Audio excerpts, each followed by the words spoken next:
দুর্গাপুরের শেষ মুহূর্তে রংতুলির আঁচড়ে ফুটিয়ে তোলা হচ্ছে প্রতিমা। সনাতন ধর্মাবলম্বীদের সবচেয়ে বড় ধর্মীয় উৎসব শারদীয় দুর্গাপূজার বাকি আর মাত্র কয়েকদিন। এ উৎসবকে সামনে রেখে নেত্রকোনার দুর্গাপুর উপজেলার প্রতিটি পূজা মণ্ডপে চলছে প্রতিমার রং তুলির আঁচড়। পূজা আর কিছুদিন বাকি আছে, অল্প কয়েকদিন। 9টা প্রতিমা কাজ নিয়েছি, 9টা প্রতিমা কাজ, মাটির কাজ আমার শেষ হয়েছে। এখন আমি আজকে 2 দিন যাবত ধরে রঙের রং দিতেছি। রং দেয়া একদিন আগে আমি আশা করবো মায়ের আশীর্বাদে আমি পূজার মণ্ডপে দিতে পারবো। রং তুলির আঁচড়ে ফুটিয়ে তোলা হচ্ছে প্রতিমা। এবছর দুর্গাপুর উপজেলার 63টি মণ্ডপে শারদীয় দুর্গা উৎসব অনুষ্ঠিত হবে। পৌর শহরের 10 ভুজা মন্দিরে গিয়ে দেখা যায় শেষ মুহূর্তের প্রস্তুতিতে দিনরাত ব্যস্ত সময় পার করছে প্রতিমার শিল্পীরা, যেন দম ফেলার ফুসরত নেই।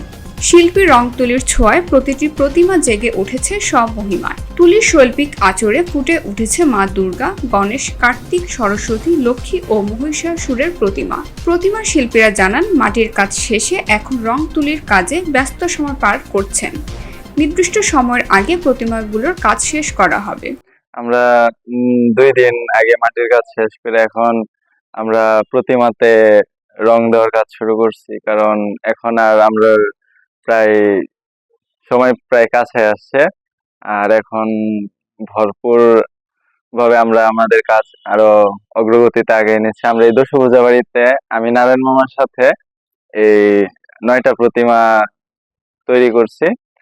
আর প্রতিমাগুলা পূজার আগের দিন আমরা এখান থেকে মণ্ডপে মণ্ডপে নিয়ে যাওয়া হবে।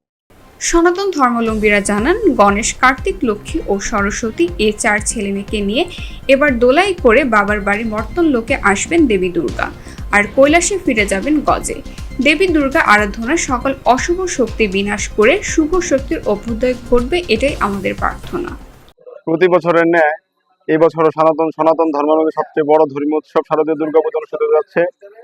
দেবী দুর্গা তার 4 সন্তান সহ দোলাই করে মর্ত্যলোকে প্রবেশ করবে এবং গজের মাধ্যমে তিনি কৈলাসে ফিরে যাবে।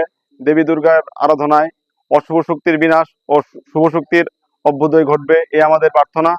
সবার মাঝে আনন্দ বিরাজ করছে। দুর্গাপুর উপজেলার পূজা উদযাপন পরিষদের সভাপতি অ্যাডভোকেট মানিশ চন্দ্র সাহা জানান, ইতিমধ্যে জেলার প্রশাসক ও পুলিশ সুপারের সাথে আমাদের মত বিনিময় হয়েছে। পূজার নিরাপত্তায় পুলিশের পাশাপাশি সেনাবাহিনী ও বিজেপি টহলে থাকবে। আশা করি দুর্গাপুর উপজেলা সুন্দরভাবে পূজা উদযাপন হবে। এই বছর অর্থাৎ 2024 সালে আমাদের দুর্গাপুর উপজেলার 63টি পূজা মণ্ডপে পূজা অনুষ্ঠিত হবে। এই উপলক্ষে পুলিশ সুপার মহোদয় নেত্রকোনা, জেলা প্রশাসক মহোদয় নেত্রকোনা, উভয় কক্ষেই সভাকক্ষেই সভা অনুষ্ঠিত হয়, মত বিনিময় সভা।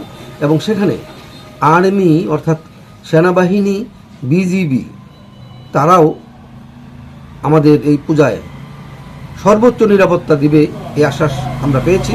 এছাড়া পুলিশ তো থাকবেই, আনসারও থাকবে। আমরা আশা করি এই দুর্গাপুর উপজেলায় সুন্দরভাবে পূজা অনুষ্ঠিত হবে।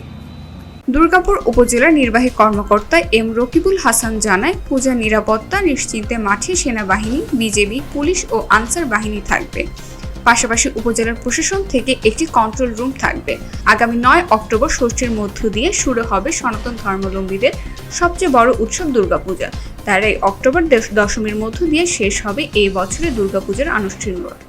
শারদীয় দুর্গা উৎসব উপলক্ষে আমাদের দুর্গাপুর উপজেলায় 63টি পূজা মণ্ডপে এবার পূজা উদযাপিত হবে। আমরা এই পূজা মণ্ডপ সমূহের নিরাপত্তা নিশ্চিতের লক্ষ্যে জেলা প্রশাসন থেকে আমাদেরকে একটি মিটিং করে নির্দেশনা দেওয়া হয়েছে। আমাদের এখানে বাংলাদেশ সেনাবাহিনীর সদস্যগণ, বিজিবি, পুলিশ, আনসার সদস্যগণ সবাই থাকবে। সাথে সাথে প্রশাসনের একটি কন্ট্রোল রুমও থাকবে, যাতে নির্বিঘ্নে এই অনুষ্ঠানটি পালিত হয়। এই বৃহৎ উৎসবটি যাতে হিন্দু ধর্মাবলম্বীরা নির্বিঘ্নে পালন করতে পারে, এই জন্য আমাদের সকল প্রস্তুতি নেওয়া হয়েছে। ধন্যবাদ।